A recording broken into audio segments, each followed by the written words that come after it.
السلام علیکم ورحمت الله وبرکاته. محترم پوښتنه کړې ده چې دلته په سعودي کې یم، ډېر مو زړه تنګېږي، ډېر مو زړه خفګان کوي، نه خوشحاله کېږو. نو که داسې یو شی راوښیاست، الله دې زړه خوشحاله کړه، الله دې زموږ سره زړونه خوشحاله کړه.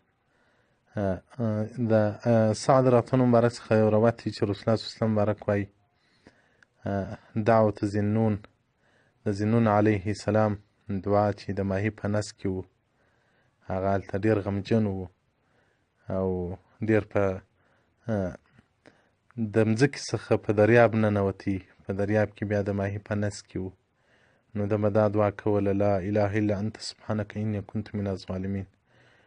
نو رسول الله صلی الله علیه وسلم ولې څوک دا دعا نه کوي؟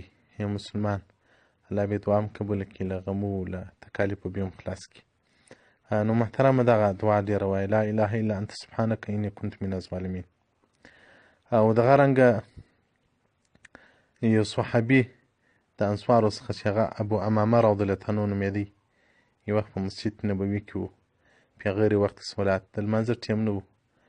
رسول الله صلی الله علیه وسلم ورته وویل یا ابا امامه څه کوې چې په مسجد کې د لمانځه ټیم نه دی او ته په مسجد کې ناست یې؟ وایي ده مبارک ورته ویل فقال هموم، غمو دلته کښېنولی یم او پورو دلته کښېنولی یم، غمجن هم یم، پورونه مو راباندې دي. رسول الله صلی الله علیه وسلم آیا داسې کلمات یې در وښیم؟ یو څوک یې نه وایي چې ووایي الله بې قرضه مو ادا کړي، غمونه بې هم لرې کړي. ټول یا رسول الله راویښ شئ.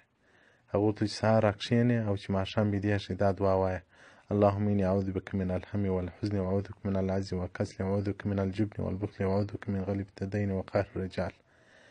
نو ابي امامه راته وایي ففعلت ذلك، ما دا عمل شروع کړي، فذهب الله عز وجل همي وقضى عني ديني، زما پورونه یې هم ټول را ادا کړل.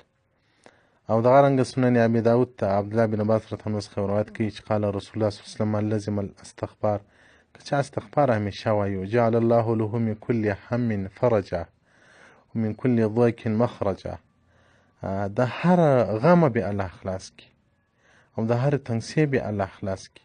ورزقه من حيث لا يحتسب، د داسې لارې څخه به رزق ورکړي د ده به زړه ته نه ولېږي دا له کومې خوا راغلی، له کومې خوا څخه دا رزق راته راغلی. سعادة الدارین فی صلات علی سید الکونین د شیخ یوسف بن اسماعیل النبهاني رحمت الله علیه کتاب دی، صفحه 581 کې. نو محترمه دغه نسخې موږ تجربه کړي هم دي، د واقعیت د تنګسۍ په حالت کې زړه خوشحاله کوي. دا نسخې مقرر یې کړه، دغه دعاوې الله جل جلاله به دې زړه ته سکون ورکړي، زړه به دې خوشحاله شي. والسلام علیکم ورحمت الله وبرکاته ومغفرته.